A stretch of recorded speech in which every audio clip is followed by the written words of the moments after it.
সবাইকে আশা করি ভালো আছো এবং সুস্থ আছো। তোমাদের সবাইকে স্বাগতম আজকে রাজশাহী বিশ্ববিদ্যালয়ের 23-24 সেশনে এসে যাওয়া অ্যাকাউন্টিং এর প্রশ্নে এই সলভিং ক্লাসে। আমরা সবাই জানি রাজশাহী বিশ্ববিদ্যালয়ে যে প্রশ্ন এসেছিল তার ঠিক অ্যাকাউন্টিংটা সলভ করবো আজকে।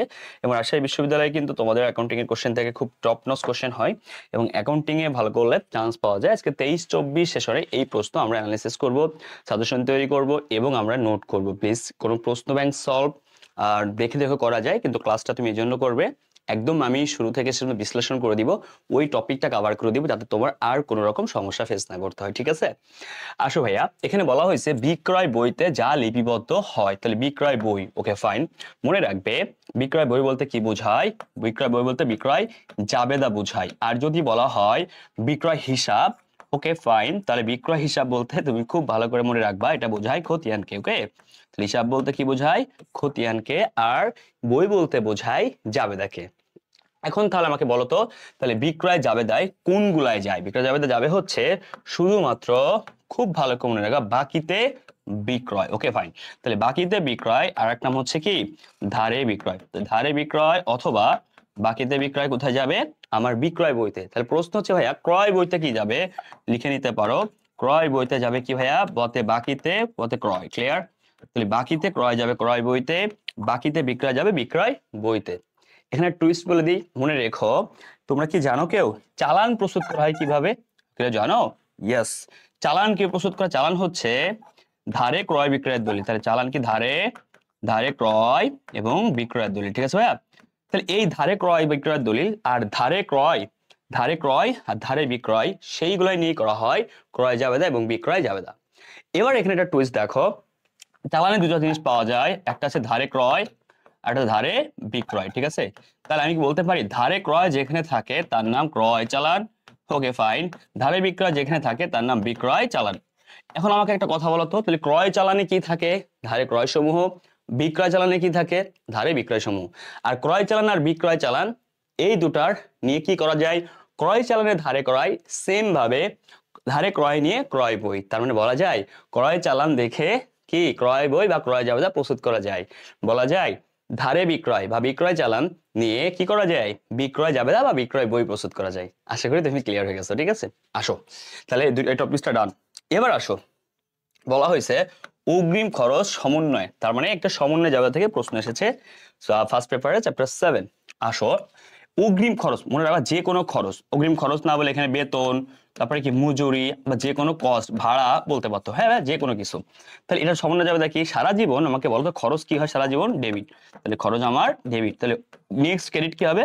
অগ্রিম খরচ বা অগ্রিম ব্যয় আছে ক্রেডিট। সমন্বয় যাবে, দা বুঝতে পারছো? এবার দেখো ইন্টারেস্টিং ব্যাপার হচ্ছে এখানে, তাহলে ব্যয় আমার ডেবিট, ব্যয় ডেবিট হলে ওই মাইনাস হয় না? সবাই জানি অগ্রিম খরচ ক্রেডিট, অগ্রিম খরচ সম্পদ, সম্পদ ক্রেডিট মানে কি সম্পদ মাইনাস। এখানে কোনো সমস্যা ইনশাল্লাহ নেই। এখন তাহলে একটা কথা বলো তো, ব্যয় ডেবিট ওই মাইনাস, খরচ অগ্রিম খরচ ক্রেডিট এ মাইনাস। তো এটা সমন্বয় দিলে, সমন্বয় দিলে এখন যদি বলি বাংলায় বললে কি হবে? মালিকানা সত্ত্ব হ্রাস। আবার বলতে পারি এটা ব্যয় না ভাইয়া, তাহলে ব্যয় কি হয়েছে? বৃদ্ধি হয়েছে। তাহলে ব্যয় বৃদ্ধি হলে তো মালিকানা সত্ত্ব হ্রাস হয়। এখানে বাংলায় বলতে পারি সম্পদ হ্রাস, এটাও বাংলায় বলা যায়। ওকে, এটা আমরা সবাই জানি। ঠিক আছে, এখন আগে বলতো ওই মাইনাস, তাহলে সমন্বয় না দিলে কি হবে?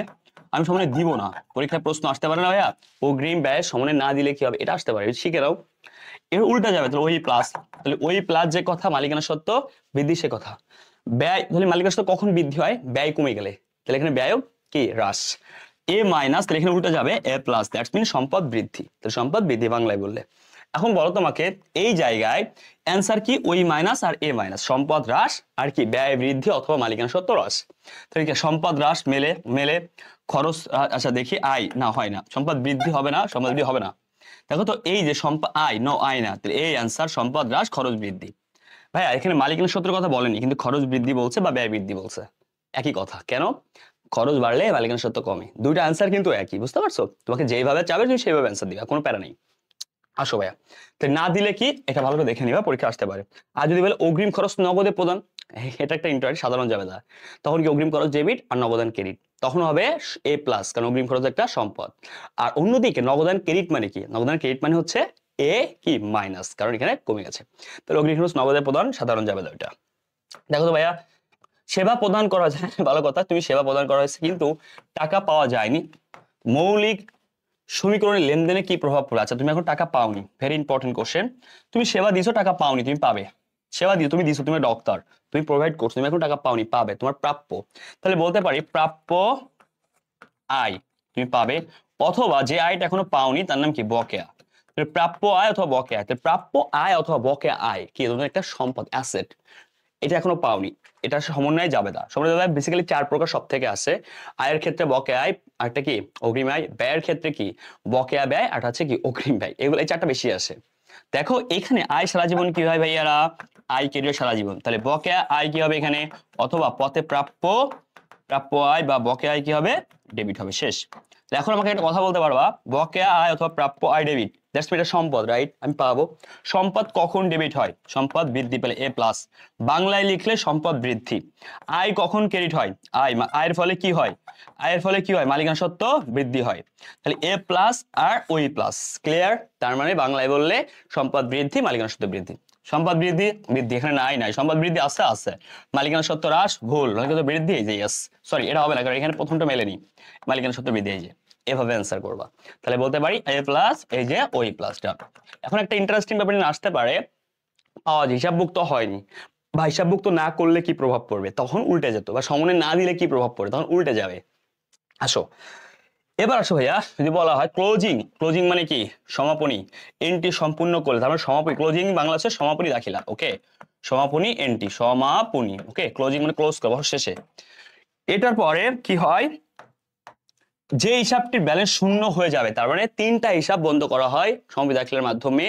আয় ব্যয় একটা উত্তোলন, সবাই জানি কি আয় ব্যয় একটা উত্তোলন, এই 3টা যদি বন্ধ করা হয় তাকে বলা হয় কি? নামিক হিসাব, অস্থায়ী হিসাব, সাময়িক হিসাব, অবাস্তব হিসাব। এগুলো বন্ধ করা, নামিক, অস্থায়ী, অবাস্তব, সাময়িক হিসাব, এই 3টি হিসাব বন্ধ করে দেওয়া হয়। কার মাধ্যমে? সমাপনী দাখিলার মাধ্যমে। কখন? শেষে, কৌছে বছর শেষে বা হিসাবকাল শেষে। এটা খুব গুরুত্বপূর্ণ, বছর বা হিসাবকাল। একটা কোম্পানি 6 মাস পরে তার হিসাব বছর শেষ করে, তাহলে তার জন্য 6 মাস 1 বছর। আর একজন 12 মাস পর শেষ করে, তার জন্য 12 মাস 1 বছর। তাহলে ভাই এখানে কি হিসাবকাল শেষে, তাহলে বছর শেষে বা হিসাবকাল শেষে সে বন্ধ করে। কিসের জন্য? এই হিসাবগুলা জের শূন্য করার জন্য। তাহলে হিসাবগুলা জের শূন্য করার জন্য। কোন হিসাবগুলা? আয় ব্যয় উত্তোলন। এই জন্য আমরা বলবো সমাপনী দাখিলার মাধ্যমে এই 3টি হিসাবের জের শূন্য করা হয়। কখন? হিসাবকাল শেষে। ওকে ভাই, ক্লিয়ার? অ্যাকুমুলেটেড মানে কি? পুঞ্জীবিত, ডিপ্রিসিয়েশন অপচয়। পুঞ্জীবিত অপচয় হবে না, এটার বিপরীত সম্পদ আমরা জানি। বলা হয়েছে অ্যাডভার্টাইজিং সাপ্লাইজ, ওকে লিখে রাখলাম। প্রিপেইড মানে অগ্রিম, ওকে ফাইন। সার্ভিস রেভিনিউ, ওকে, এই দেখো এটা অ্যাডভার্টাইজ বিজ্ঞাপন বাবদ সরবরাহ করা, ঠিক আছে। আর এটা কি আছে? Prepaid insurance. Best answer service revenue মানে সেবা আয়, সেবা আয়, okay fine, clear? Service revenue, সেবা আয়। ওকে, এবার বলো আমাকে এই জায়গাটা তুমি খুব ভালো করে দিয়ে খেয়াল করে দেখো। এই যে তোমাকে অ্যান্সারটা করা হইলো, এই অ্যান্সারের ক্ষেত্রে তুমি যেই কাজটা করতে পারো ভাইয়া, সার্ভিস রেভিনিউ, সেবা আয়, তাহলে বলতে পারো এটা আয় হিসাব বাংলা ভাষায়। তাহলে আয় বন্ধ করা হয়, দেখতে পারছো কি বলছি? ওকে, ক্লিয়ার ক্লিয়ার ক্লিয়ার ক্লিয়ার। ওকে, অ্যাডভার্টাইজিং কি? সাপ্লাইজ। এটা কি সাপ্লাইজ মানে কি? সাপ্লাইজ মানে আমরা তো পড়ি, জানি তোমরা অলরেডি এই এই এরকম টপিকগুলো ক্লিয়ার করছো। সাপ্লাইজটা কখনোই এই আয় ব্যয়ের মধ্যে পড়ে না, ওকে, ক্লিয়ার? উত্তোলনের মধ্যেও পড়ে না, clear clear clear. Okay fine, আমরা কি করি? সাপ্লাইজ কে কোথায় গাই? চলতি সম্পদ দেখে নেব ভাইয়া, ওকে ফাইন। এবার আসো, এখানে কি আছে? ব্যাংক চার্জ একটা অঙ্ক আছে, ব্যাংক সমানের বিবরণী। ব্যাংক চার্জ 260 টাকা, এখানে বলছে পার্থক্য, হ্যাঁ, ব্যাংক বন্ডের পার্থক্য, ঠিক আছে ভাই? আসো, নগদে ভুল ক্রমে 620 টাকা, ভেরি ইম্পর্টেন্ট কোশ্চেন। মনে রেখো ব্যাংক সমন্বয় বিবরণী ক্ষেত্রে দুটো টপিকস ম্যাথ আসবে। একটা আছে তোমার সংশোধন জের, তার মানে একক জের দিয়ে ম্যাথ, যেটা অ্যান্সার চাবে লাস্টে, ওকে। তাহলে একটা আছে বড় ম্যাথ আসবে যেটা হচ্ছে একক জেরের, আমরা যেগুলো করি। 2 নম্বর ম্যাথ আসবে এখানে তোমার কি? টাকার ভুল। এই দুটো ম্যাথ সব থেকে বেশি আসে, যেই টাকার ভুলটা তুমি এখন করতেছো, ওকে ভাইয়া? আসো দেখো, ব্যাংক চার্জ, ব্যাংক চার্জ কি করে? ব্যাংক করে ডেবিট, বিতে ব্যাংক ডেবিট, তাহলে এটা ব্যাংক কেটে নাই। নগদান বই কি করে? উল্টা, নগদান বই ক্রেডিট, নগদান বইয়ের ক্রেডিট, তাহলে ব্যাংক চার্জ ক্রেডিট 200 টাকা, 260 টাকা, তাহলে এইটা নগদান বইয়ের ক্রেডিট পাশে যাবে 260 টাকা, ক্লিয়ার? নগদান বইয়ের ক্রেডিট পাশে যাবে 260 টাকা। আসো, কিন্তু নগদান বইতে ভুল ক্রমে 620 টাকা লেখা হয়েছে, ভাইয়া কথাটা বুঝো। তার মানে নগদান বই ভুল ক্রমে 620 টাকা লিখছে, নগদান বইতে লেখার কথা কত ভাইয়া? 260, নগদান বই ভুল ক্রমে 620, তার মানে কি করেছে? ডেবিট করেছে ভাইয়া। লেখার কথা ছিল নগদান বইয়ের ক্রেডিট পাশে 260, সে এটা না লিখে মানে করস সে কি করছে উল্টা নগদান বই সে ডেবিট পাশে লিখছে 620। তার মানে এখানে জাহেলি কাজ করেছে। কেন জাহেলি কাজ? সে ক্রেডিট পাশে তো লেখেনি, এটা বাদ গিয়েছে, এবং সে ডেবিট পাশে লিখছে উল্টো 620। তার মানে প্রথমে দুইটা ভুল করেছে। এই দেখো সব থেকে বড় ভুল হচ্ছে এটা, তার ক্রেডিট পাশ ডেবিট পাশে লিখে ফেলাইছে কিন্তু লেখার কথা ছিল এই পাশে। তাহলে এই ভুলটাকে সমাধান করো। লিখছে ডেবিট পাশে, সে এখন কি করবে নগদান বই ক্রেডিট পাশে লিখবে কত 620। তারপরে এই 620 যে ভুল ক্রমে লিখছে এটা উল্টায় দিলাম, মানে কি ব্যালেন্স করলাম। প্রথমে 620 যে ভুল করে লিখছিল এই ভুলটাকে সংশোধন করলাম, উল্টালাম, ডেবিট করছে এখন ক্রেডিট। এবার আসো, এবার আমার অঙ্ক অনুযায়ী যদি হিসাব করি ক্রেডিট পেজ লাগা 260, তাহলে আরো লিখবো নগদান বই ক্রেডিট 260। ভাইয়া এই দেখো 620 আর 260, ওকে ক্লিয়ার ভাইয়া? 800 কি 880। কেমনে বুঝলাম ভাইয়া? একটু কঠিন হতে পারে, ভালো করে বুঝো, ঠিক আছে? পৃথিবীতে কঠিন কিছু না, সবই তোমার ব্রেন কি তোমাকে বলে কঠিন, তাই ঠিক আছে? মানে ভাইয়া তুমি নগদান বইয়ের ক্রেডিট পাশে লাগা 260, এটা ক্রেডিট পাশে না ভাইয়া, কিন্তু ভুল করে ডেবিট পাশে লিখছো, তাহলে এটা ডেবিট পাশে লিখছো না ডেবিট পাশে, তাহলে এখন কি করবা ক্রেডিট পাশে লিখে ফেলবা কত 620।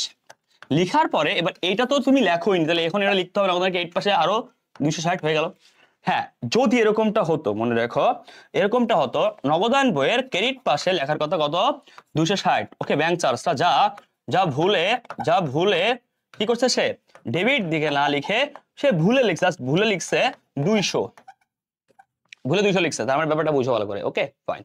তাহলে ভাই এখানে সমাধান কি হইতো মন দিয়ে বুঝলে সব ক্লিয়ার হয়ে যাবে। তাহলে ক্রেডিট পাশে 260 লেখা না লিখে জাস্ট ভুলে লিখছে, তার মানে এখানে কিন্তু বলেনি ভুলে ডেবিট পাশে লিখছে বা অন্য পাশে লিখছে, তাহলে ভুলে সে অন্য পাশে লেখেনি বা ডেবিট পাশে লেখেনি, তার মানে ওই সেম পাশে লিখছে।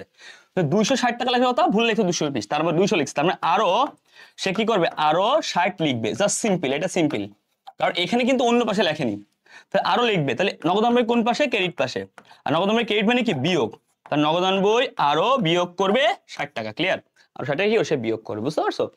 এখন যদি এখানে বলতো ভালো করে বুঝো, ক্রেডিট পাশে লেখার কথা 260 কিন্তু নগদান বই কি করলো না লিখে ভুলে কত লিখছে 360। আসো এবার কি হবে, তাহলে সেম পাশে ভুল করে, তার নগদান বই ক্রেডিট পাশে লেখার কথা 260, সে 260 জায়গায় লাগছে 360, দ্যাটস মিন 100 বেশি, ক্লিয়ার কথা? Clear cut. তাহলে কোন পাশে বেশি, নগদান বই কোন পাশে বেশি লিখছে দেখো ক্রেডিট পাশে 100 বেশি লিখছে, তাহলে এখন কি করবে উল্টায় দিবে, নগদান ডেবিট পাশে লিখবে কত ভাইয়া 100 লিখবে। আর নগদান ডেবিট মানে কি যোগ করে যোগ আর যোগ এরকম অ্যান্সার থাকে, ক্লিয়ার? কারণ সে ক্রেডিট পাশে কি করছে 100 বেশি লিখছে, এখন উল্টায় দিবে উল্টাল ডেবিট পাশে লিখবে 100, হয়ে গেল। এই যে তিনটা স্টেপ, একটা একই পাশে কম লেখা, একই পাশে বেশি লেখা, আর একটা হচ্ছে অন্য পাশে লিখে ফেলা, এই তিনটা স্টেপ ভালো করে মনে রাখবা, তোমার ইনশাআল্লাহ টপিকই ক্লিয়ার হবে ইনশাআল্লাহ। বলেছে ডেবিট নোটের সাহায্যে কোনটি লেখা হয়, হচ্ছে ফাইন। মনে রেখো, খুব গুরুত্বপূর্ণ সহকারে বুঝবা, ঠিক আছে? তোমাকে একটু আগে আমি শিখাইছিলাম একটা ম্যাথ, মনে আছে? তোমাদের ক্রয় ফেরত বিক্রয় ফেরত দিয়ে কি করা হয় মনে আছে? ধারে ক্রয় নিয়ে কি করা যাবে, ধারে বিক্রয় নিয়ে বিক্রয় যাবে, এটা আশা করি ভুলোনি। এখন দেখো ধারে ক্রয় ধারে বিক্রয় শিখছে, এবার আসো তো ক্রয় ফেরত নিয়ে কি হবে, তাহলে ক্রয় ফেরত কি ধারে ক্রয় ফেরত নিয়ে ডেবিট নোট। তাই বলি ভাইয়া ধারে ক্রয় ফেরত কেন, মনে করো ক্রয় ফেরত নিয়ে কোন ডেবিট নোট, আর বিক্রয় ফেরত নিয়ে credit note, debit note, clear?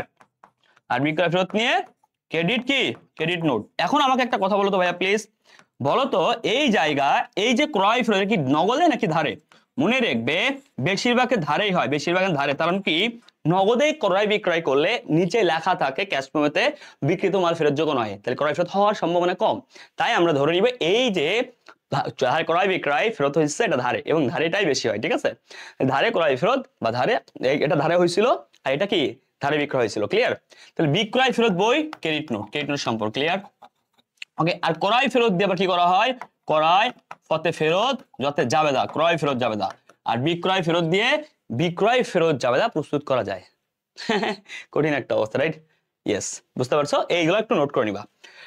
এখানে কি বলছো ভাইয়া নতুন অনুপাত কত, নতুন অনুপাত যারা আমার ক্লাস করছো তোমরা 3 সেকেন্ডে পারবা ইনশাআল্লাহ। নতুন অনুপাতের ক্ষেত্রে কি হয়, অংশীদারি মুনাফা বন্টনের 5:2, যার 3/1 বন্টন 1/3 বন্টন করে তৃতীয় জনকে। তাহলে কি বুঝলাম আমরা, প্রথম দুইজন ধরো এ আর বি, এদের অনুপাত কত ভাইয়া 5:2, ওকে ফাইন। তৃতীয় জন আই মিন সি হচ্ছে 3/1 ভাগ। তাই ভাই এখানে কে কত পাবে, এবার দেখো এখানে ভালো করে বুঝো, প্রথম কথা দেখো, এই যে 3-এর 1 নেবে সি, তাই বাকি থাকবে কত? এখানে বাকি থাকবে 2, কোনো প্লাস মাইনাস ঝামেলা নেই। তার মানে সি সে হচ্ছে 1 নিবে, বেড়া নাই। কিন্তু এ আর বি বলছে ভাইয়া তুমি তো ভাইয়া 3/1 নিচ্ছ, তাই না ভাইয়া? তাহলে আমার জন্য তুমি কি রাখছো? বাকি 2 ভাগ। এ আর বি প্ল্যান করলো ভাই চল আমরা তো সি কে অংশীদার নিচ্ছি, তাহলে সির যে বাকি অংশ আছে 2 আমরা নিয়ে ফেলি, চল ভাই। এ পাত আগে 5, চল ভাই আমরা দে 5 2 10, মাথা নষ্ট। বি আর এর, তাহলে বি কত হবে? 2 এর উপরে আরো এখান থেকে যে সির বাকি 2 অংশ 2 2 4, এই দুজন নেওয়ার পরে এখন সি বলতেছে দাঁড়াও ভাইয়া তোমরা দুজন দিয়ে নিলে, আমি তো কম খেলোয়াড় না। এখন সি বলতেছে ভাই তোমরা দুজন নিছিলে এখন আমার দাও। সি যখন নিবে কিভাবে নিবে? এ আর বি বলছে ভাই ওরা যখন দিতেই হবে চল তুই আর আমি একত্রিত হই, ধরলাম একত্রিত।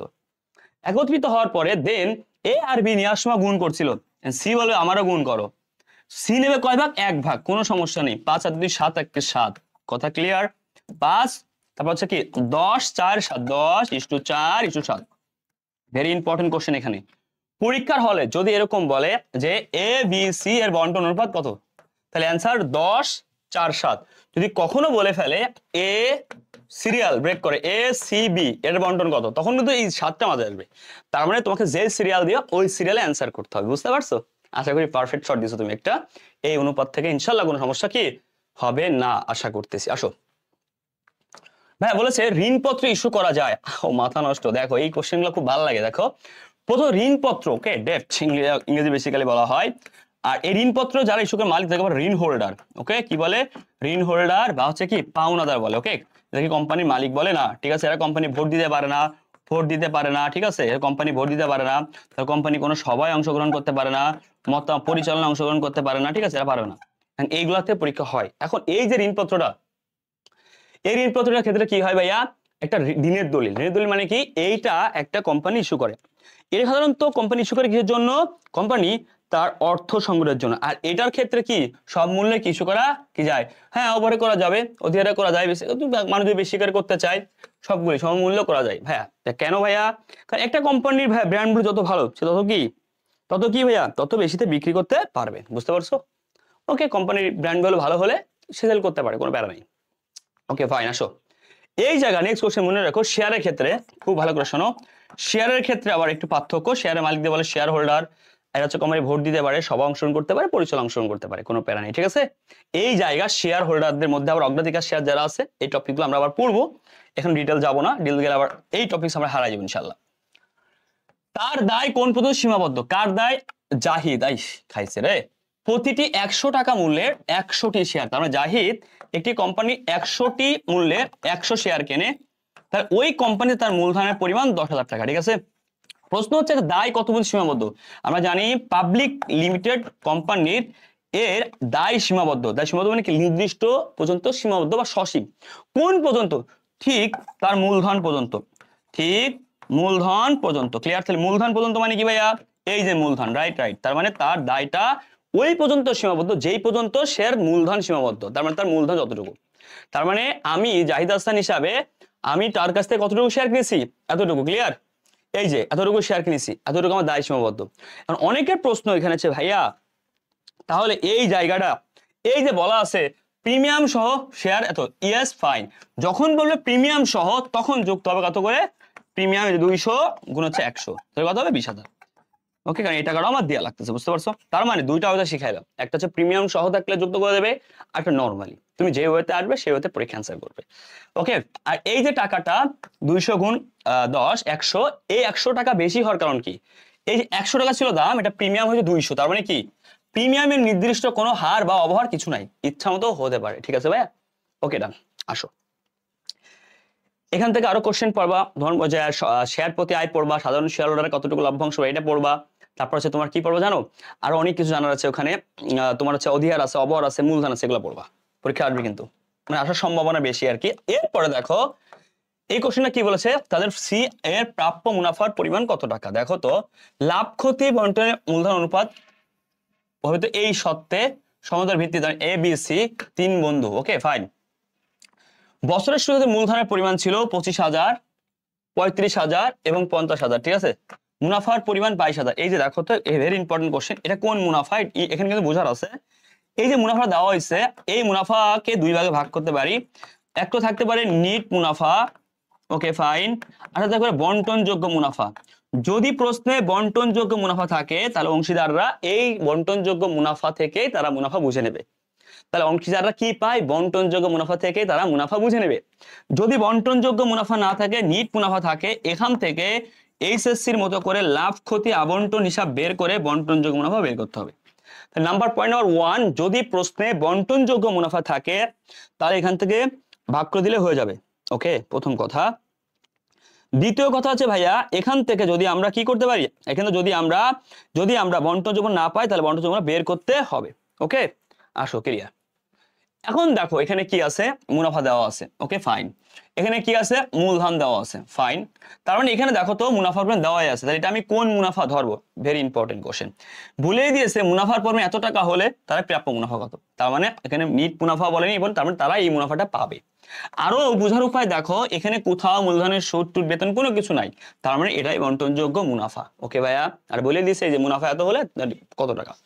এখন আসো এখানে একটা কথা, মূলধন অনুপাতে, এটা very important top notch question. তাহলে মূলধন কত ভাইয়া? অনেকে এটা খেয়াল করবে না কিন্তু ভুল করবে। মূলধন কত আছে? 25, 35, প্রত্যেকটা 3টা শূন্য কাটো, তাহলে হয় কত? 25:35:50, 3টা শূন্য কাটছো। এখন তো 5 দিয়ে কাটা গেলে 5 5 25, 5 7 35, 5 10 50। Okay fine. এখানে তুমি একটা কাজ করতে পারো, 5 5 25, 5 7 35, আর কাটাকাটি হবে বা হবে না? 10 আর 7 17 আর 5 22, 22 ভাগে বন্টন করা হবে। বুঝতে পারছো? তাহলে 22,000 ভাগ 22 সমান 1 ভাগে কত? 1000। সি এরটা কত ভাইয়া? সি কত ছিল? সি লাস্টে কত? সি 10 ভাগ। সি 10 ভাগ যদি হয় তাহলে গুণ দাও 10, 1000 গুণ 10, 10,000 টাকা। ক্লিয়ার ভাইয়া? বুঝতে পারছি। যদি এরটা চাইতো তাহলে কি করতাম আমি? 5 গুণ 10, 1000 গুণ 5, 1000 গুণ 7 হয়ে গেল। বুঝতে পারছো? ডান। একদম পানির মতো সোজা, জাস্ট মুনাফাটাকে অনুপাত অনুযায়ী ভাগ করবে, এখানে অনুপাত দেওয়া নেই কিন্তু। ওকে ডান। আর এটার থেকে কি আছে? নিশ্চয়তা থাকে, একাধিক ব্যক্তি নিশ্চয়তা, একক নিশ্চয়তা, দ্বৈত নিশ্চয়তা। নিশ্চয়তার মধ্যে এরকম মধ্যে আবার কন্ডিশন। আমার অ্যাকাউন্টিং লাভার্স ইউটিউবের প্লেলিস্টে আপলোড করা আছে কি এই অধ্যায়ের শর্ট টেকনিকের ম্যাথের মধ্যে, ওখান থেকে দেখতে পারো, ইন ডিটেইলস আলোচনা আছে। দেখো ভাইয়া, একটি কোম্পানি চলতি মূলধন এত টাকা এবং চলতি অনুপাত আছে এত টাকা হলে চলতি সম্পদ কত? Very important question. মনে রাখবে এই টাকা যার আছে, এই অঙ্কের ক্ষেত্রে কি বলছে? টাকা যার আছে। ওকে, টাকা যার আছে। যে মাঝখানে আছে বিবাহিত অবিবাহিত ক্রিকেট খেলা, ফুটবল খেলা, টুর্নামেন্ট খেলা হয়, তখন বলে না যে বিবাহ করছেন সে নামতে পারবেন, নামতে পারবেন না। ব্যাপারটা এমন, টাকা যার আছে, অনুপাত লাগবে তার। চলতি অনুপাত কি? এই যে 7 মানে কি? চলতি সম্পদ, 3 মানে কি ভাইয়া? চলতি দায়। তাহলে কি বুঝলা? 7 মানে চলতি সম্পদ, 3 মানে চলতি দায়। কেন? চলতি অনুপাতের সূত্র কি? চলতি সম্পদ ভাগ চলতি দায়, চলতি সম্পদ ভাগ চলতি দায়, চলতি সম্পদ ভাগ চলতি দায়, চলতি সম্পদ ভাগ চলতি দায়। আগে আছে সম্পদ, এই 7 মানে চলতি সম্পদ, আর পরে আছে 3 মানে চলতি দায়। শেষ। এবার আসো, তাহলে আমি শিখলাম এখানে আছে চলতি মূলধন, 7 মানে সম্পদ, 3 মানে দায়। আচ্ছা বলো তো চলতি মূলধন কেমনে বেরোয়? চলতি সম্পদ মাইনাস চলতি দায় সমান কি? সমান চলতি মূলধন, এটা আমরা সবাই জানি। তাহলে চলতি সম্পদের টাকা থেকে দায়ের টাকা বাদ দিলে চলতি মূলধনের টাকা। তাহলে বলতে পারি চলতি সম্পদের অনুপাত থেকে চলতি দায়ের অনুপাত বাদ দিলে পাবো চলতি মূলধনের অনুপাত। তাই টাকা বলো অনুপাত বলো, যা বলবা তা আসবে। ক্লিয়ার? তাহলে চলতি মূলধন অনুপাত 4, চলতি মূলধন 30, তাহলে 30,000 ভাগ হচ্ছে 4। বুঝতে পারছো? যা হবে 1 ভাগে। ক্লিয়ার? যা হবে কি 1 ভাগে। বুঝতে পারছো? 30,000 ভাগ হচ্ছে 4। এখন বলো তো সম্পদ কয় ভাগ? 7 ভাগ। এটা গুণ দিবা, শেষ 7। কথা ক্লিয়ার? এই যে ম্যাথমেটিক্যালটা তোমাকে একটু জানতে হবে, যা অ্যান্সারে চাইবে আমাকে তা করতে হইবে। বুঝতে পারছো? যা অ্যান্সারে চাইবে তা করতে। ভাগ করলে কত হয় এটা তোমরা পারবা ইনশাআল্লাহ। তারপরে করা দিই, 4 দিয়ে ভাগ দাও, 4 7 28, 7,000 তো যায়, রাইট? তাহলে চলে গেল 28, থাকে 2,000, 2,000 ভাগ 4, 500, 7,500, 7,500 গুণ 7, 7 7 49,000, 5 7 3500, 49 আর 50, 51 52, 52,500। শেষ। এই যে ক্যালকুলেশনে যদি প্রবলেম হয় তুমি আমার অ্যাকাউন্টিং ক্লাস ইউটিউবে গেলে প্লেলিস্টটা দেওয়া আছে ক্যালকুলেটর হ্যাক্স, ওখানে দেখে নিলে তোমার মাসে any kind of calculation for accounting any university cover হয়ে যাবে ইনশাআল্লাহ। বুঝতে পারছো? তাহলে ভাইয়া এখানে তো চলতি সম্পদ কত? তাহলে 1 ভাগ কত ভাই? 7,500। সম্পদ চলতি সম্পদ 7 গুণ 7। ভাইয়া চলতি দায় কত? 7,500 গুণ হচ্ছে 3। শেষ। ক্লিয়ার, আর মূলধন দেওয়া আছে, বুঝতে পারছো? এই যে টেকনিকটা, যার টাকা তাদের ভাগ করে দেন গুণ করবে, শেষ, আর কোনো ঝামেলা নেই। দেখো এখানে বলা আছে অবচয় 2020 সালের অবচয় কতটা হবে। 2020 সালে কেনা হয়েছে, তার মানে জুলাই, ভালো করে বুঝো ভাইয়া, জুলাই মাসে কেনা হয়েছে, তাহলে জুলাই থেকে কেনা হয়েছে, জুলাই মাস ইউজ হয়েছে, July August September October November December, 6 মাস, 6 মাস ব্যবহার হয়েছে, বাংলা ভাষায়, শেষ। এই মেশিনটি 50,000 টাকা ক্রয় করা হয়েছে, আয়ুষ্কাল কয় বছর, 10 বছর, ভালো কথা। অবশিষ্ট মূল্য, ভগ্নাংশ মূল্য 2500, 31 ডিসেম্বর তারিখে সমাপ্ত বছরের জন্য সরলীক পদ্ধতি, ভালো কথা। দেখো তাহলে 50,000 টাকা, এরপরে এই জায়গাতে অবচয় কেমনে বের করে, ক্রয় মূল্য মাইনাস কি, ক্রয় মূল্য মাইনাস ভগ্নাংশের মূল্য ভাগ মেয়াদ। ক্রয় মূল্য কত আছে 50, ওকে ফাইন।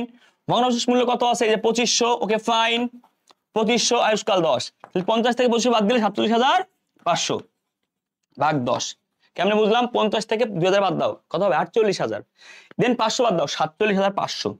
তাহলে যে কোনো সংখ্যাকে 10 দিয়ে ভাগ দিলে কি হয় জানো, লাস্টের সংখ্যা আরেক সংখ্যা দশমিক, তাহলে বলতে পারি 4750, শেষ। লাস্টের সংখ্যা আরেক সংখ্যা কি ভাই, দশমিক, ক্লিয়ার, 10 দিয়ে ভাগ করলে লাস্টের সংখ্যা আরেক সংখ্যা দশমিক, লাস্টের আগের সংখ্যা দশমিক, তার মানে 4750। এটা কি 1 বছরের অবচয়, হ্যাঁ এটা কি 1 বছরের অবচয়, ক্লিয়ার, এটা কি 1 বছরের অবচয়। তো 4750 হচ্ছে 1 বছরের অবচয়, কেমনে বের করলাম, ক্রয় মূল্য মাইনাস ভগ্নাংশের মূল্য ভাগ মেয়াদ, ওকে ডান। এটা যদি 1 বছর হয় তাহলে আমাকে 6 মাস, তাহলে ভাগ 12 গুণ 6, অথবা ডাবল এর অর্ধেক করবা, 4000 অর্ধেক কত ভাইয়া, 4000 2000, ভালো করে বোঝার ট্রাই করি। 700 অর্ধেক কত, 700 অর্ধেক আছে 3500, 50 অর্ধেক 25, তাহলে 3500 আর 25, তাহলে কত ভাইয়া 3500 মানে 3500, ওকে সরি 350, 700 অর্ধেক 350, আর 50-এর অর্ধেক হচ্ছে তোমার 50 অর্ধেক 25, তাই 350 আর 25, 375, 375, তার মানে বলতেই পারছো 2375 টাকা আছে অ্যান্সার।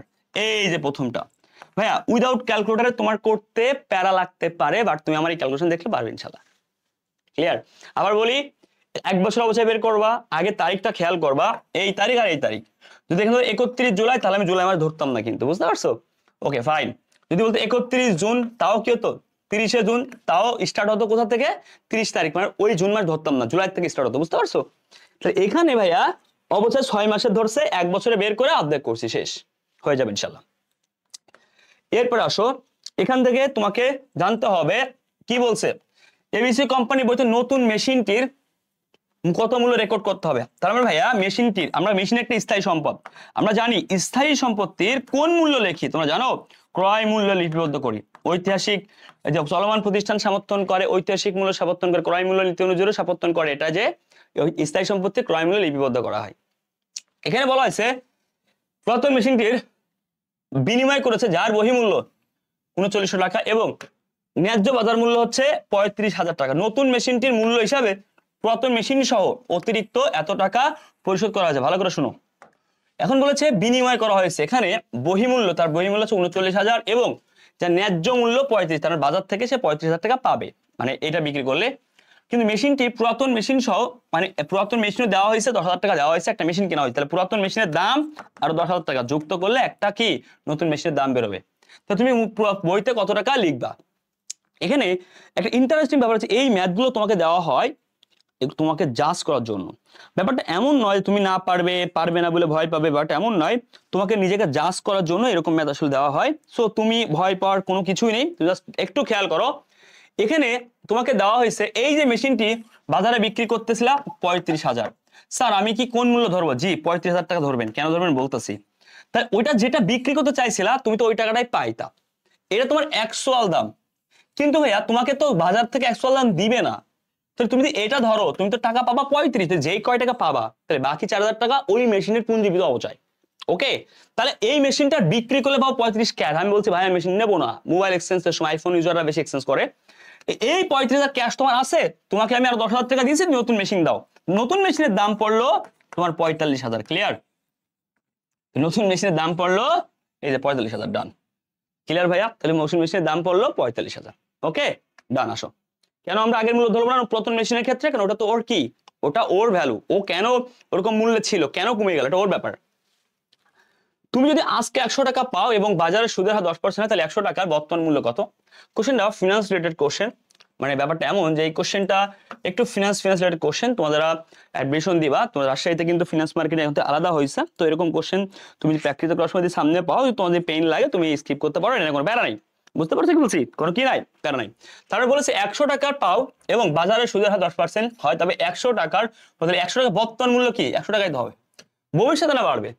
সমস্যা নেই, তোমার কাছে আজকে আছে, আজকের দাম ওর 100 টাকায়, বাট ভবিষ্যতে মূল্য বললে এফবি দিয়ে বের করতে পারতাম। দেখো এরপরে কোশ্চেন, বিমা পেরিল শব্দটি বলতে যা বোঝায়, পেরিল, পেরিল কি শব্দ? একটা ইংরেজি শব্দ। কেন ভাইয়া? তোমরা যারা ফিনান্স পড়েছো তোমরা জানো ভালো করে, এটা ঝুঁকিকে বোঝায়, এটা ঝুঁকির একটা পরিমাপ। এটা আসলে ব্যাপারটা বিমা রিলেটেড, কিন্তু তোমাদের 24-25 সেশন থেকে শুরু করে সামনে আরো সেশন আসবে 25-26, জানি না কি হবে। 25 তোমরা 25-26 যারা পরীক্ষা দিবা, এর পরবর্তীতে যারা দিবা আই ডোন্ট নো কি হবে, বাট 24-25 সেশন পর্যন্ত, এর আগের সেশন পর্যন্ত মানে 22-23-24 পর্যন্ত কি ছিল, ফিনান্স মার্কেটিং এ আলাদা ছিল না, মানে লাস্ট কয়েক বছর আর কি। সো এই জন্য এই কোশ্চেন গুলা ঢুকাইছে, আবার ঢুকাবে না অ্যাকাউন্টিং এর মধ্যে ইনশাল্লাহ। দেখো এখানে কি বলেছে, খুব গুরুত্বপূর্ণ কোশ্চেন, সাধারণ শেয়ার হোল্ডাররা কত টাকা শেয়ার প্রতি, এরকম কোশ্চেন অনেক পড়াচ্ছি কিন্তু আমি, তাই না বলো? মানে শেয়ার প্রতি ওরা কত টাকা পাবে আসলে। তো শেয়ার প্রতি আয়ের ক্ষেত্রে কি লাগে, একটা লাগে হচ্ছে তোমার কি, তোমার টোটাল শেয়ারের সংখ্যা, একটা কি লাগে সাধারণ শেয়ার হোল্ডার কত পাবে। তাহলে প্রথম কথা, সাধারণ শেয়ার হোল্ডার অ্যাকচুয়ালি কত পাবে, দুই রকম ম্যাথ এখান থেকে বের করতে আমরা পারবো, বুঝতে পারছো? দেখো ভাইয়া 8% হারে ডিবেঞ্জার মানে ঋণপত্র, 10% হারে এত টাকার অগ্রাধিকার শেয়ার, ওকে। 10 টাকা মূল্যের সাধারণ শেয়ার রয়েছে, যদি বছর শেষে কোম্পানি কর পূর্ব মুনাফা এত টাকা হয়, দেখো এত টাকা, এবং কর হার এত টাকা হয়। দেখো ভাইয়া এখানে মুনাফা 1.5 লক্ষ টাকা আছে, রাইট, কর পূর্ব। তাহলে আমি আগে ফার্স্ট অফ অল কর বাদ দিয়ে ফেলি, রাইট। তাহলে ভাইয়া এখান থেকে 10% করলে হচ্ছে একটা শূন্য বাদ, তার মানে হচ্ছে একটা শূন্য বাদ মানে 15,000, 40% কত, 4 গুণ, 4 গুণ মানে 60,000, বাদ দেন 4 4 বাদ দিলে কত থাকে ভাইয়া, 60,000 বাদ দিলে থাকে 70,000, কারণ 70 আর 60 কত হবে, সরি 80-90,000 থাকে, কারণ 9 6 15, বুঝতে পারছো? তাহলে ভাইয়া এই 90,000 টাকার নাম কি, কর পরবর্তী। ভাইয়া একটা কথা বলো তো, কর পরবর্তী যে কথা, নিট মুনাফা সে কথা না ভাইয়া? Okay fine. তাহলে নিট মুনাফা যখন পেয়ে গেছি, মন দিয়ে বুঝো প্লিজ, নিট মুনাফা যখন পেয়ে গেছি, তখন কি নিট মুনাফা পেয়ে গেলে তখন কি আর ঋণের সুদ বাদ দেওয়া লাগবে? না ভাইয়া, ঋণের সুদ অলরেডি বাদ দেওয়া আছে, মনে রাখবেন। কর পরবর্তী মুনাফা অথবা নিট মুনাফা যদি তুমি পেয়ে যাও, সেই অঙ্কের ক্ষেত্রে ঋণের সুদ অলরেডি বাদ আছে, কারণ ঋণের সুদ একটি ব্যয়, অপরিচালন ব্যয়, যেটা কিনা আমার বাদ দিয়েই কি হয়েছে, নিট মুনাফা। ক্লিয়ার? কি বুঝলেন? বুঝলেন এটাই, যে ঋণের সুদ এটা ব্যয়, এটা বাদ দিয়ে নিট মুনাফা হয়েছে। স্যার আমি কখন এই ঋণ বা বন্ড হলে সুদ বাদ দিব, যখন থাকবে সুদ ও কর পূর্ব মুনাফা, তার মানে ভাইয়া সুদের পরিমাণ বাদ দিতে হবে। এখন আসেন, যেহেতু এখানে নিট মুনাফা পেয়ে গেছি, তাই ভাইয়া কত হয়েছে, 90,000 টাকা নিট মুনাফা। এখান থেকে বাদ দিতে হবে কি, অগ্রাধিকার শেয়ার, কয় পার্সেন্ট ভাইয়া, দেখেন 10% 5 লাখ, 10% করলে কত ভাই, একটা শূন্য বাদ 50,000, এখান থেকে বাদ দেন 50, বাকি থাকে 40। এই যে 40,000 টাকা শেয়ার, এই যে 40,000 টাকা আছে বাকি, এই 40,000 টাকা কে পাবে, সাধারণ শেয়ার হোল্ডার। তাদের লভ্যাংশ কত, 40,000। কত শেয়ার এগেইনস্টে, শেয়ারের মূল্য হচ্ছে 1 লক্ষ শেয়ার তাদের, এই যে 1 লক্ষ শেয়ার দিয়ে দিলাম। তাহলে 1 লক্ষ শেয়ার এগেইনস্টে তারা হচ্ছে 40,000 টাকা লভ্যাংশ পাবে। তাহলে ভাই দেখো তো এখানে ভাগ কেমনে করো, ভেরি ইম্পর্টেন্ট কোশ্চেন। যদি বলতো, এই সবাই খেয়াল করো, এই যে সাধারণ শেয়ার হোল্ডাররা সর্বোচ্চ কতটুকু লভ্যাংশ পাবে, যদি বলতো সাধারণ শেয়ার হোল্ডাররা সর্বোচ্চ কতটুকু লভ্যাংশ পাবে, 40,000 টাকা পাবে সাধারণ শেয়ার হোল্ডাররা। যদি বলে শেয়ার প্রতি এই যে 1 লাখ সাধারণ শেয়ার ভাগ দেব, মনে রাখবে যখন উপরে বেশি নিচে কম, আবার বলছি দেখো এই যে 4টা শূন্য কাটে, 4টা শূন্য কাটে, 1 2 3 4, ওকে ফাইন, 1 লক্ষ 1 লক্ষ। তাহলে ভাই এখানে কত আছে, উপরে বেশি নিচে কম, আবার বলছি উপরে বেশি নিচে কম, ভালো করে শুনুন, উপরে বেশি নিচেই, সরি উপরে কম, উপরে 4 নিচে আছে কি বেশি। এখানে যেই কাজটা তোমাকে করতে হবে, একটা টেকনিক খাটাইতে হবে, বুঝতে পারছো? টেকনিকটা কি, ঠিক আছে? এই যে নিচে কত আছে ভাইয়া, নিচে আছে 40 বা 10 আছে, তাহলে 10 আছে, তো এই 10 উপরে 4, তার মানে এই 10-এর উপরে হাউ মাস পার্সেন্টেজ করলে 4 হয়। আবার বলছি ভালো করে শুনো, এই যে 10-এ আছে, এই 10-এর উপরে কত পার্সেন্ট করলে 4 হবে, কারণ কি এরকম ফ্র্যাকশন যখন থাকবে উপরে কম নিচে বেশি, জাস্ট তখন পার্সেন্টেজ কত। যেমন দেখো তোমাকে বলি 100 ভাগ 20, তাহলে কত হবে ভাইয়া, 10-এর উপর কয় পার্সেন্ট করলে 20 হবে, 20%। তাহলে 20% মানে ভাগের অ্যান্সার হবে পার্সেন্টেজ উঠে যাবে 0.20। ক্লিয়ার? পার্সেন্ট অ্যান্সার এরকম হবে। দেখো ভাইয়া যদি বলি 1000 এর উপরে ভাগ হচ্ছে 15, ভালো করে বুঝো, ঠিক আছে ভাইয়া? 1000 উপরে কত পার্সেন্ট, 1000 ভাগে সরি 100, তাহলে 100, তাহলে ভাই এর উপর কত পার্সেন্ট করলে হবে 100 হবে, 10%, মানে 0.10। তাহলে 100 ভাগ 1000 অ্যান্সার 0.10। পার্সেন্টেজ যেটা করবা এটা অ্যান্সার হবে, ঠিক আছে? এখন বলো তো এই যে 10 এর উপর 10% করলে কত? 10% করলে তো একটা শূন্য বাদ 1 টাকা। তো 10% যদি 1 টাকা হয় 40% মানে 4% হতে পারে, 4 টাকা হতে 40% লাগবে। 10% 1 টাকা, 10% কত? 1 টাকা, 1 টাকা, 2 3 4 টাকা, তাহলে 40% 4 টাকা। ভাই বুঝতে পারছো? 40% 4 টাকা হয়, দ্যাটস মিন 0.40। অথবা এত প্যাচ দরকার নেই, দেখো সব ওইতে করাবো। উপরে দিলাম হচ্ছে তোমার 40,000, নিচে দিলাম 1 লক্ষ। তাহলে 1 লক্ষের উপরে 10% করলে কত? 10,000। তাহলে 1 লাখের উপর 10% করলে 10,000, তাহলে কত পার্সেন্ট করলে 40,000 হবে? তাহলে 4 গুণ। 4 গুণ মানে কত? 4 গুণ মানে হচ্ছে 40,000। তাহলে বলতেই পারছো 40% বা 4 গুণ, that's mean 0.40 answer. Okay, percentage হবে না। আশা করি তুমি এখানে পারফেক্ট ক্লিয়ার হইছো। এই ভাগটা কেন সময় নিলাম? কারণ এটা তোমাদের কাজে লাগবে। এই ভাগটা কেন সময় নিলাম? কারণ তোমাদের কাজে লাগবে ইনশাআল্লাহ। নিজ প্রয়োজনে ব্যবসা হতে পণ্য উত্তোলন, যখন তুমি নিজ প্রয়োজন উঠাইবা, মালিক নিজ প্রয়োজন যখন উঠায়, তাহলে ভাইয়া নিজে নিজে উঠাই নিয়ে গেছে না ভাইয়া? ওকে ভাই, তাহলে উত্তোলন তো আসবে, সবাই জানো। আচ্ছা, উত্তোলন ডেবিট। এখন বলো তো পণ্য নিয়েছে, পণ্য নিলে কি হয় ভাইয়া? দেখো তো উত্তোলন ডেবিট আছে, বাদ বাদ। উত্তোলন ডেবিট ডেবিট, মূল্য হিসাব না ভাইয়া, ক্রয়। কারণ মালিক যখন পণ্য নিবে দেন হচ্ছে ক্রয় হিসাবে লেখা হয়। ওকে, এখানে ভেরি ইম্পর্টেন্ট কোশ্চেন, ভালো করে বুঝো।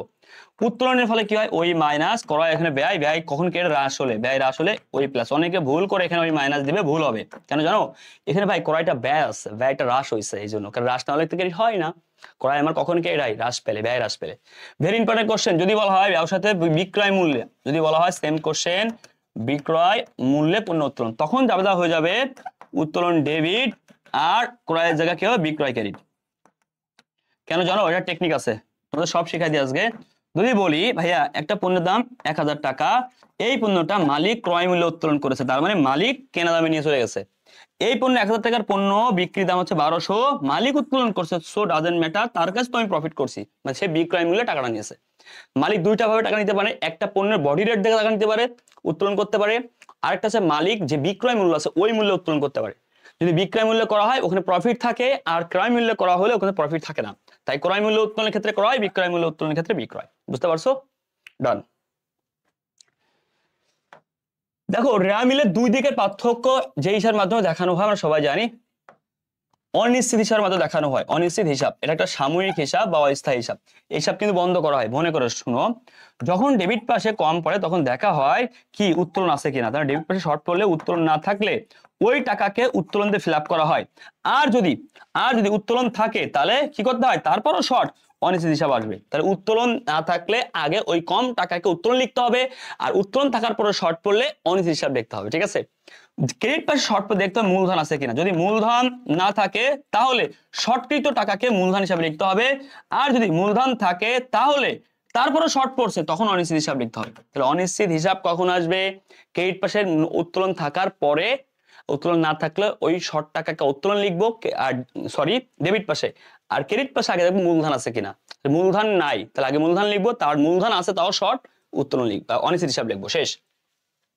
আর এটা সাময়িক হিসাব আগে বলেছি কিন্তু। দেখো ভাইয়া ব্যাংক সম্বলিত ডিপোজিট ইন ট্রানজিট, ব্যাংক সম্বলিত বিবরণী এটা সুপার ইম্পর্টেন্ট হচ্ছে। এখানে আমাদের কি কোশ্চেন জানো? এই যে ডিপোজিট ইন ট্রানজিট, তারপর ইস্যুকৃত চেক, তারপর এনএসএফ চেক, এই কোশ্চেন গুলা সব থেকে বেশি আসবে। কেন জানো? এই কোশ্চেন থেকে থিওরি আসে, বলে এই কোশ্চেনের অ্যান্সার কি, সংশোধন কি, কার সাথে যোগ হবে না বিয়োগ হবে, এরকম কোশ্চেন আসো।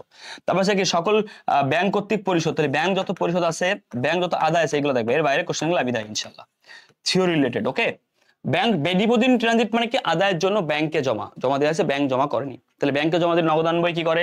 ডেবিট। ব্যাংক কি করবে? ক্রেডিট। এই যে ব্যাংক যে ক্রেডিট করবে, ব্যাংকের ক্রেডিট মানে কি আমরা সবাই জানি, ব্যাংকের ক্রেডিট মানে যোগ, ব্যাংকের ক্রেডিট মানে যোগ করবে বা ব্যাংক বৃদ্ধি করবে। এটাই আমার অ্যান্সার। কোনটা? Second part. এটা কেন অ্যান্সার না? এই কাজটা আগে হয়ে গেছে, তার মানে ভাইয়া প্রথম কাজটা আগে হয়ে গেছে, এটা অ্যান্সার না, দ্বিতীয় কাজটা করতে হবে বা কি অ্যান্সার হবে। তাহলে কি হবে ভাইয়া? ব্যাংক নগদান বাদ নগদান, ব্যাংকের সাথে কি হবে ভাইয়া? ব্যাংকের সাথে যোগ হবে, ক্লিয়ার? বিয়োগ না, যোগ হবে অথবা ক্রেডিট হবে, যেটা দিয়ে অ্যান্সার যাবে সেটা করবা। পরীক্ষালে কিন্তু যে কোনো একটা অ্যান্সার দিতে পারে, তারপরে যে কোনো জায়গায় অ্যান্সার যাবে আমরা সেটা দিব, ঠিক আছে? আসো, অবচয় ধার্য করা হয়, আমরা মনে রাখবা ধার্য করা কিসের জন্য? একটি সম্পত্তির ব্যয় বন্টন প্রক্রিয়া হলো অবচয়। ভালো করে শুনো, প্রথম অবচয় নয়, শুধু অবচয়, ভালো করে শিখে নাও। অবলোপন, ওকে, আচ্ছা অবক্ষয়, এই তিনটা জিনিসই কি জানো? এই তিনটা জিনিস এক প্রকার ব্যয় বন্টন প্রক্রিয়া। এটা ধরো স্পর্শনীয় স্থায়ী সম্পদ, ওকে ফাইন। এটা হচ্ছে অস্পর্শনীয় স্থায়ী সম্পদ, এটা প্রাকৃতিক প্রাকৃতিক সম্পত্তির উপর ধরা হয়। প্রাকৃতিক স্থায়ী সম্পত্তি, তিনটা স্থায়ী সম্পত্তির উপরে, এবং এই তিনটা এক প্রকার কি জানো?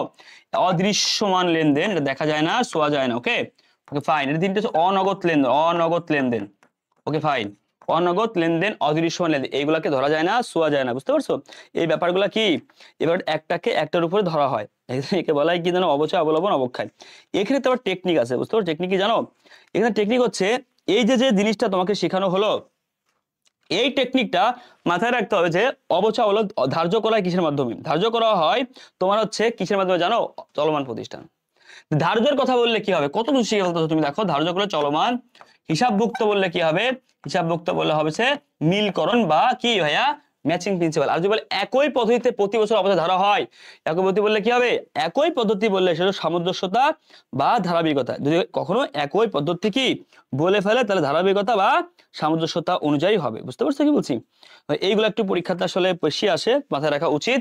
এরপর আসো, ওকে ফাইন, এরপর আসো, এই যে কি বলা আছে, একটি ফার্মের নিট মুনাফা এত টাকা, করের হার এত টাকা, কর পূর্ব মুনাফা এত টাকা। দেখো তো নিট মুনাফা, এইখানে মনে রাখবা তিনটা বক্স, তোমাকে স্মরণ করে তিনটা বক্সের নাম কি লিখে ভালো? কর পূর্ব, কর পূর্ব প্রথম বক্স, তারপরে কি কর হার, কর হার দুটো লিখে ভালো, এটা লিখতে আমার সাথে সাথে। হ্যাঁ, নিট মুনাফা, নিট মুনাফার এক নাম কি? কর পরবর্তী মুনাফা। তাহলে ভাই নিট মুনাফার এক নাম কি? নিট মুনাফার আরেক নাম হচ্ছে কর পরবর্তী মুনাফা। ঠিক আছে ভাইয়া, নিট মুনাফার এক নাম হচ্ছে কর পরবর্তী মুনাফা। দ্রুত কমপ্লিট করতে হবে। হ্যাঁ, কারণ এটা না লিখলে সমস্যা আছে। বুঝতে পারছো কি বলছি? না লিখলে পরে কিছুই বোঝা যাবে না। বুঝতে পারছো? পরে কিছুই কি বোঝা যাইতো না। ওকে ডান। আসো তাহলে এই জায়গাটা ভালো করে দেখা ট্রাই করো একটু কাইন্ডলি। ওকে ফাইন, আসো। বুঝতে পারছো? এখানে মনে করো 100, এখানে ধরো 20%, 20% করলে কত হবে ভাইয়া? 20 টাকা। Okay fine. তাহলে 20 টাকা যদি হয় তাহলে বাদ দিলে 80, এটা বুঝি। আচ্ছা, এর আগের অঙ্কে কি আমার দেওয়া হয়নি মনে হয়, অ্যান্সারও আছে। আচ্ছা, এই অবস্থায় ধরো ব্যয়, ব্যয়কে কি করা হয়? যে ম্যাচিং প্রিন্সিপাল হিসাবভুক্ত করা হয়। কেন হিসাবভুক্ত? ম্যাচিং প্রিন্সিপালের কাজ কি? এন্সার তো এখানে আছে। ম্যাচিং প্রিন্সিপালের কাজ হচ্ছে ব্যয়কে আয়ের সাথে সামঞ্জস্য করা হয়। তাহলে এই যে ব্যয়কে আয়ের সাথে সামঞ্জস্য করতে হয় যে সঠিক মুনাফা নির্ণয়ের জন্য। সম্পত্তির মূল্য কি কমাতে চায়? মার দেবো কিন্তু, এরকম অ্যান্সার করে থাকো।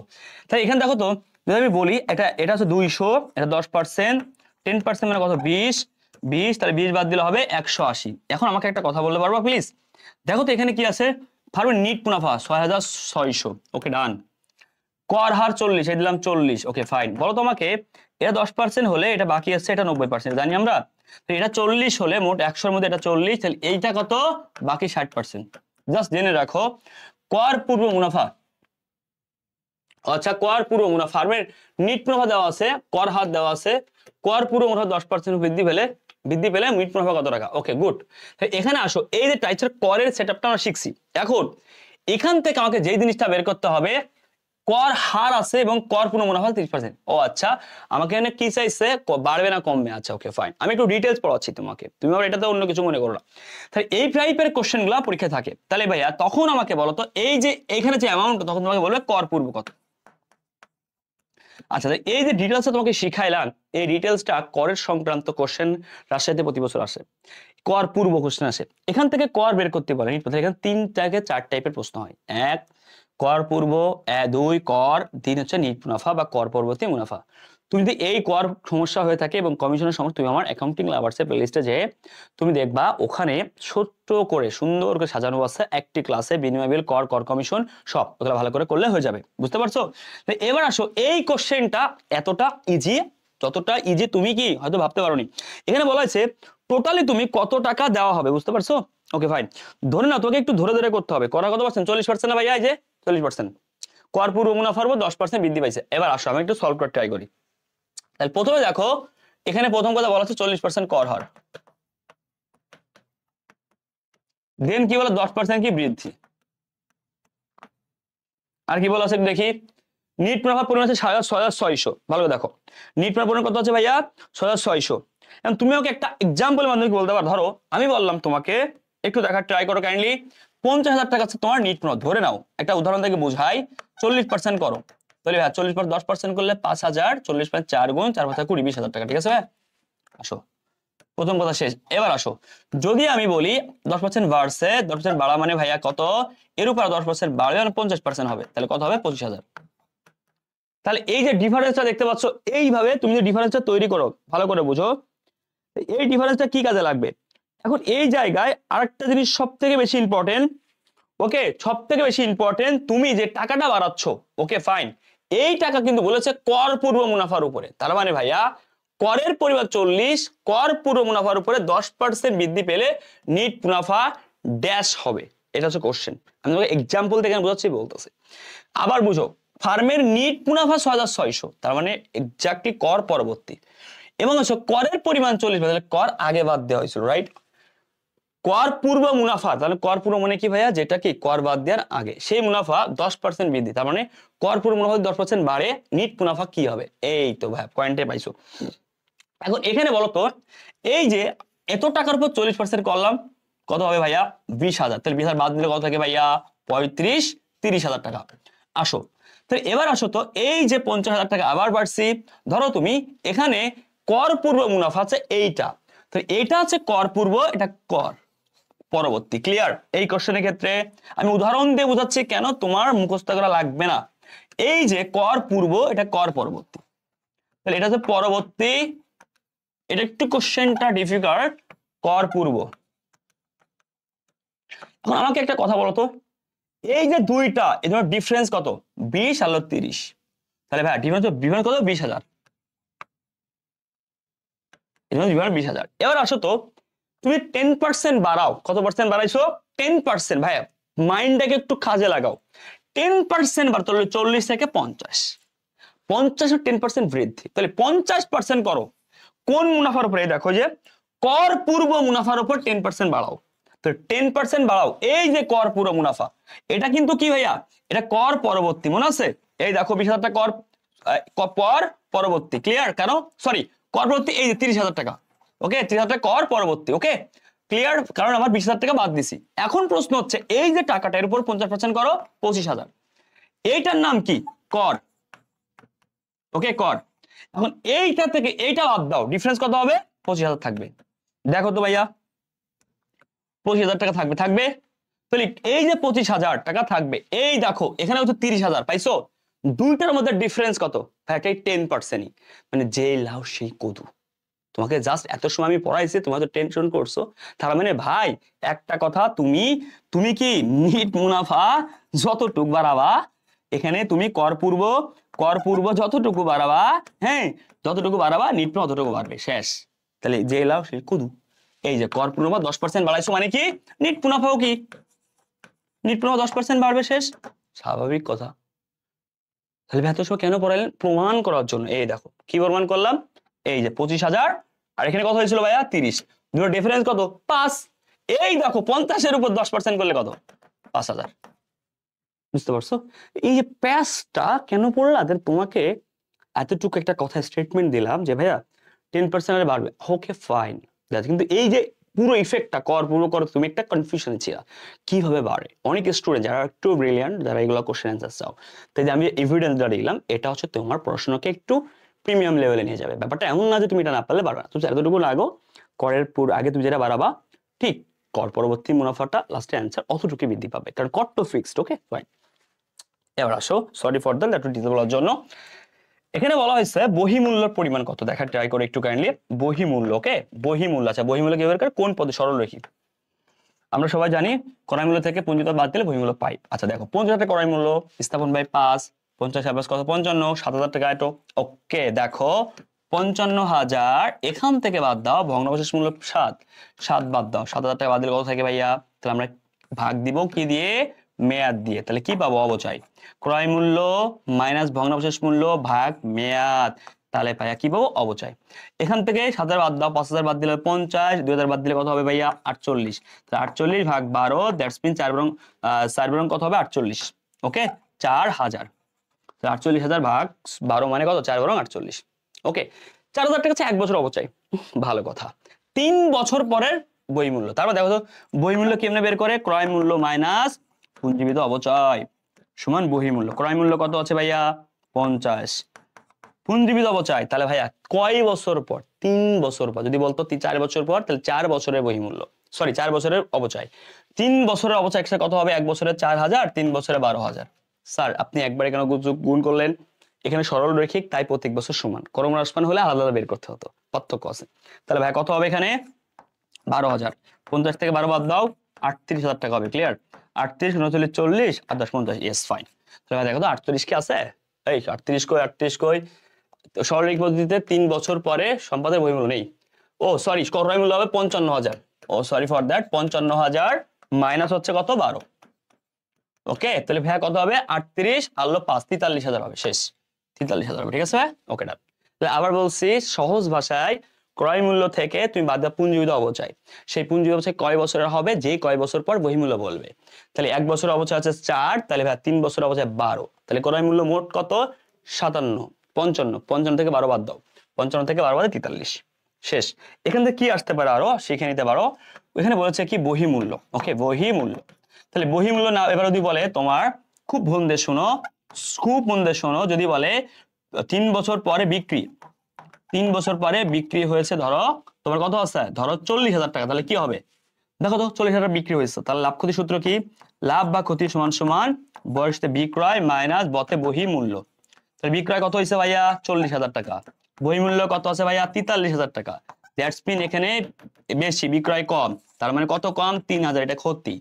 এই লাভ ক্ষতি তোমাকে শিখ আসতে পারে।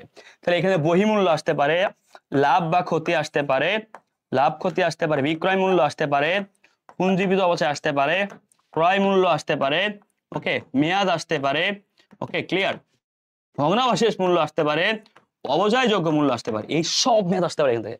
অবচয় নিয়ে কোনো সমস্যা হলে তুমি আমার ইউটিউবে ক্লাস করতে পারো। প্লে লিস্ট আকারে লাভ ক্ষতি ক্রয় মূল্য আর তারিখ সব ফিরে দেওয়া আছে। আসো, বাজারে বিক্রিত পণ্য ফেরত আসলে, তোমার কাছে আসছে, তুমি সেল করছিলা, তাহলে বিক্রয়, বিক্রয় আসছে ফেরত, দ্যাটস মিন বিক্রয় ফেরত।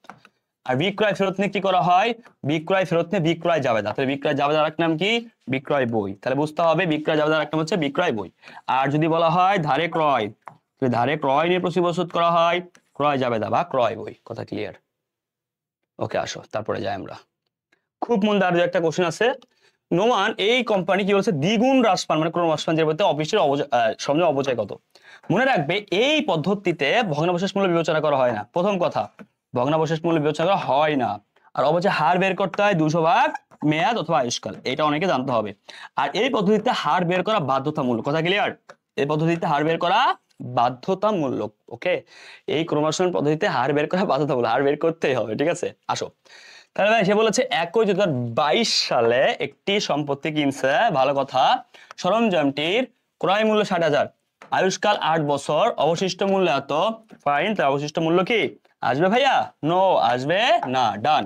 এবার আসো, সে 200 ভাগ 8, তাহলে 8 দিয়ে ভাগ করলে হবে কত পার্সেন্ট, 4 25%, রাইট? হ্যাঁ, ইয়েস 25% হচ্ছে অবচয় হার।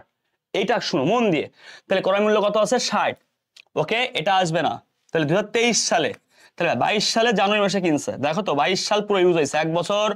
23 সালের কবে বের করছে, 23 সালে শেষে। কেন ভাইয়া 23 সালের শেষে কেমনে বুঝলাম, কারণ এখানে তোমার মনে রাখবা অবচয় সাধারণত বছরের শেষে ধরা হয়। ওকে ভাইয়া, তাহলে 22 সালে পুরো ইউজ হয়েছে, 23 সালে 2 বছর। তাহলে আসলে কেমনে বের করে টেকনিকটা বুঝো। 60,000 টাকা 25% অবচয় যেমন বের করতে হয়, 25% মিন 4 ভাগের 1 ভাগ, কেমনে 100 রে 25 ভাগ দাও 4 বাদ যাবে। 10% ভাই, 10% মানে 10 ভাগের 1 ভাগ, 20% মানে 5 ভাগের 1 ভাগ, কারণ 100 ভাগ 20 দাও 5 বার যাবে। বুঝতে পারছো? Okay fine. দেখো ভাইয়া, তাহলে বলি যে 16.67% মানে কত, 6 ভাগের 1 ভাগ, তাহলে এর উপরে 16.67% মানে 6 ভাগের 1 ভাগ, তার মানে 10,000 টাকা। 60,000 ভাগ 6, 10,000, লাল্লাল অবস্থা, রাইট? এই যে দেখো 60,000 টাকার 25% 4 ভাগের 1 ভাগ, 4 ভাগের 1 ভাগ মানে কত, 60,000 ভাগ 4, 15,000 1 ভাগে, তাহলে 15,000 বাদ দিয়ে থাকে 45,000। এবার আসো, এই 45,000 টাকা বছরের শুরুতে চলে আসলো, এর উপর আবার কত পার্সেন্ট, 25%। হ্যাঁ, 45,000 এর 25% মানে 4 ভাগের 1 ভাগ, যা হবে এটাই আনসার। ভাইয়া কঠিন লাগতেছে? কোনো কঠিন নাই। 10% করলে কত, 4 5 0, 45,000 4500, আরো 10% 4500, তাহলে 10 আর 10 20, লাগবে 5%। 5% অর্ধেক, 4,000 অর্ধেক 2,000, 500 অর্ধেক 250, 2250, শেষ। টোটাল মিলে 25%। ভাই অসম্ভব কিচ্ছু না, অসম্ভব কিচ্ছু না, ইউ ক্যান বিলিভ ইট, অসম্ভব কিচ্ছু না। ওকে, দ্যাটস মিন অ্যান্সার এখানে আমরা পেয়ে যাবো। বুঝতে পারছো কি বলছি? দ্বিতীয় বছর অবচয় কত হবে, কত হবে ভাইয়া? এই দেখো 4 5 4,500 9,000, 10 11,250। ঠিক আছে, অসম্ভব কিছু না ভাইয়া ইনশাল্লাহ। যদি বলতো দ্বিতীয় বছর শেষে বহিমূল্য কত, প্রথম বছর শেষে বহিমূল্য এটা, দ্বিতীয় বছর শেষে বহিমূল্য 11,250, এখান থেকে কোথা থেকে ভাইয়া, এখান থেকে বাদ দিতাম এটা, যা হতো এটা অ্যান্সার, দ্বিতীয় বছরের পরে বহিমূল্য। অসম্ভব কিছু না ভাইয়া, পারবা ইনশাল্লাহ। ওকে ফাইন, তোমাকে পারতে হবে। দেখো এখানে কি বলছে, আর্থিক বাজারের শুরুতে আর্থিক বছর শুরুতে উদ্বৃত্তপত্রের সম্পত্তির পরিমাণ ছিল 5,500 টাকা এবং মালিকের মূলধন ছিল এত টাকা। আচ্ছা কি চাইছে আনসার, বছর শেষে মালিকের মূলধন কত। আচ্ছা বলো তো মালিকের মূলধন মানে মালিকানা সত্ত্ব কত, অ্যান্সার চেয়েছে এটা, রাইট? ভালো করে বুঝবা, তাহলে আমার এইটা চেয়েছে অ্যান্সার, তাহলে বছরের শুরুতে আমি কোনটা নিব, শুরুতে নিব আমি এইটা, তাহলে শুরুতে এটা কত আছে 4250, ঠিক আছে ভাইয়া? তাহলে ভাই দেখো বছরের শুরুতে উদ্বৃত্তপত্রের সম্পদ নিব না, মালিকের মূলধন ছিল এত নিছি, তাহলে বছরের শুরু শেষ ভাইয়া, শুরুতে সেটা নিব যেটা আমার কাজে লাগবে। আই রিপিট, শুরুতে সেই অ্যামাউন্টটা নিব যেটা আমার কাজে লাগবে, শুরুতে সেই অ্যামাউন্টটা নিব যেটা আমার কাজে লাগবে। কাজে লাগবে কত ভাইয়া, এই যে মালিকানা সত্ত্ব, তো সম্পত্তি বেড়েছে, তার মানে এটা প্লাস হয়েছে, বলো তোমাকে এটা প্লাস হয়েছে, অ্যান্সার চেয়েছে এটা, ভালো করে শুনুন। সমান করে এপাশে প্লাস হলে এপাশে প্লাস হয় কত ভাইয়া, 1250। আবার বলছি সোনামণিরা খেয়াল করো, এই পাশে প্লাস হলে এপাশে প্লাস হয়, সম্পত্তি বেড়েছে, দ্যাটস মিন কি এই যে মালিকানা সত্ত্ব বাড়বে। কেন এটা কেন না, এটা অ্যান্সার এসেছে তাই, দায় বেড়েছে না, এটা প্লাস হয়েছে, এটা প্লাস হলে মাইনাস, কেন সমান সমান এক পাশে বাড়লে ঠিক অন্য একই পাশে আবার কমে, তার মানে যদি কখনো বলি একটা এ প্লাস অন্য একটা এ মাইনাস হবে, ঠিক আছে? তাহলে এটা প্লাস হলে এটা মাইনাস, এটা মাইনাস হলে এটা প্লাস, আবার এটা প্লাস হলে এটাও মাইনাস, তার মানে ভাইয়া এক পাশে একটা প্লাস হলে একটা মাইনাস, তাহলে কত টাকা ভাইয়া 1050। তাহলে বলো তোমাকে এটা যোগ মাইনাস এটা যা হবে বছর শেষে এটা। এখান থেকে দুই টাইপের কোশ্চেন হয়, বছর শেষে কত টাকা, আবার বলতে পারে বছর শুরু এবং শেষে ডিফারেন্স কি, হ্রাস নাকি বৃদ্ধি, এই কোশ্চেন হয়, হ্রাস নাকি বৃদ্ধি দিয়ে কোশ্চেন হয়, হ্রাস নাকি বৃদ্ধি দিয়ে কোশ্চেন হয়, বুঝতে পারছো? এটা হচ্ছে খেলা ভাইয়া, হ্রাস বৃদ্ধি দিয়েও প্রশ্ন হয়, ঠিক আছে? ওকে ফাইন, তাহলে তুমি এখানে অ্যান্সার করবা, হয়ে যাবে। যেমন এটা প্লাস আর এটা মাইনাস, বুঝতে পারছো? দেখো 1050 মাইনাস, ওকে এই 1000 থেকে 1000 চলে গেলো, 250 আর 50, 50 ও 200, তার মানে ভাইয়া কত 4000, তাহলে 4250, 4450, তুমি যেমনে পারো সলভ করতে পারো, তুমি যেমনে পারো ক্যালকুলেশন করতে পারো, তোমাকে ফুল ফ্রিডম দেওয়া হয়েছে, কারণ এই জায়গাটা ভাইয়া তোমাকে কেউ ঠেকাবে না, বুঝতে পারছো? এই ফ্রিডমটা তোমার সম্পূর্ণ নিজে, তুমি যেমনে পারো অ্যান্সার করতে পারলে কি হচ্ছে। ওকে রান। বলেছে যদি প্রারম্ভিক বিক্রয়যোগ্য পণ্য কত, দেখো বিক্রয়যোগ্য পণ্যের বাইরে একটা স্টেপ ছিল, আমার এই অধ্যায়ে ক্লাস করেছো, স্টেপ 3 তে আমি পড়াইছিলাম বিক্রয়যোগ্য পণ্য, বা আমার ফ্রি ক্লাস আছে দেখতে পারো, নাপ দেখলো হবে মাইনাস সমাপনী মজুদ, আমি কোনো সূত্র মুখস্থ করিনি আলহামদুলিল্লাহ, সমান বিক্রিত পণ্যের ব্যয়, ঠিক আছে ভাইয়া? বিক্রিত পণ্যের ব্যয়, এটা হচ্ছে অধ্যায়ের কি ট্রাম্প কার্ড। আচ্ছা বিক্রয়যোগ্য পণ্য বের করতে হবে, এটা লাগবে আর এটা লাগবে, অ্যান্সার হয়ে যাবে কিন্তু। দেখো তো প্রারম্ভিক সমাপনী মজুদ কত আছে ভাইয়া, সমাপনী 2 নাম্বার 700 দিলাম, 700। বিক্রিত পণ্যের কি আছে, এই যে এত টাকা বলেছে, এবং বিক্রিত পণ্যের আছে কত টাকা, 1,40,000, 1,40,000। Okay fine, clear? তাহলে এখানে টাকা একটা ঝামেলা আছে মনে হচ্ছে। আচ্ছা 1,40,000 না, আমি 140 টাকা ধরি, কেন বলো তো ভাই একটু কষ্ট করে আমাকে, কারণ 140 ধরলে ম্যাথটা করা যাবে, ধরো এখানে 500 আছে, 500 1000 আছে, এর অনেক থাকতে পারে, আমি ভাইয়া যেহেতু মিস্টেক আছে মিস্টেক ধরে করি, তুমি ভাইয়া তোমার মতো করে বসাই করো।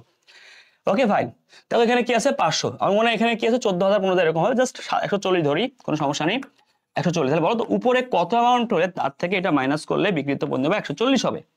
ওকে ফাইন, এখানে কিন্তু বড় অ্যামাউন্ট ছিল, আমি বারবার বলে নিচ্ছি, কিন্তু তুমি আমাকে বলে দিতে পারবে না, কারণ আমি বলে নিচ্ছি এখানে, বুঝতে পারছো? এখানে মাইনাস চিহ্ন, তার মানে উপরে কত ছিল তার থেকে এটা বিয়োগ করলে এটা আনসার। ওই যে বলেছিলাম না উপরে অ্যামাউন্ট চাইলে তুমি কি করতে পারো ভাইয়া, উল্টা প্রসেস, তার মানে এটা কি করতে পারো মাইনাস, এখন প্লাস 140 700, তাহলে 840। ওকে আমার মতে 840 আমার এই সূত্রে এই ম্যাথের এক্সচেঞ্জ অনুযায়ী, তোমার মতে কিন্তু অনেকটা হবে, তুমি জাস্ট এই স্টেপ ফলো করলে হবে, ঠিক আছে? নতুন কোনো ফর্মুলা নাই এখানে। আসো ভাইয়া, তারপরে কি আছে? ও এটাই শেষ, এই কটা কোশ্চেনই তোমাদের 23-24 ছিল। তোমরা সবাই রাজশাহী বিশ্ববিদ্যালয়ের পরীক্ষা দিবা, তোমাদের একটা জিনিস খুব ভালো করে বলি, রাজশাহী বিশ্ববিদ্যালয়ের পরীক্ষা দেওয়ার সময় মোটামুটি তোমার টোটাল কোশ্চেনে মিনিমাম তুমি না পেলেও 25% কোশ্চেন তুমি ম্যাথ পাবে, তো এটা একটু ভালো করে দেখবা। আর রাজশাহী বিশ্ববিদ্যালয়ে চান্স পেতে অ্যাকাউন্টিং ম্যাথ অনেক গুরুত্বপূর্ণ, তোমরা ক্লাস করছো অবশ্যই জানাবো ক্লাস কেমন লাগলো। আমাদের পরবর্তী যে কোনো ব্যাচে ভর্তি হতে অথবা আমাদের যে কোনো বই পেতে তুমি অবশ্যই এই নাম্বার যোগাযোগ করতে পারো, হোয়াটসঅ্যাপ করতে পারো, অথবা অ্যাকাউন্টিং লাভার্স পেজে কি নক করতে পারো 0706082902। ঠিক আছে, ভালো থাকো, সুস্থ থাকো, সবার জন্য অনেক অনেক দোয়া। আসসালামু আলাইকুম রহমতুল্লাহ, আল্লাহ হাফেজ সবাইকে।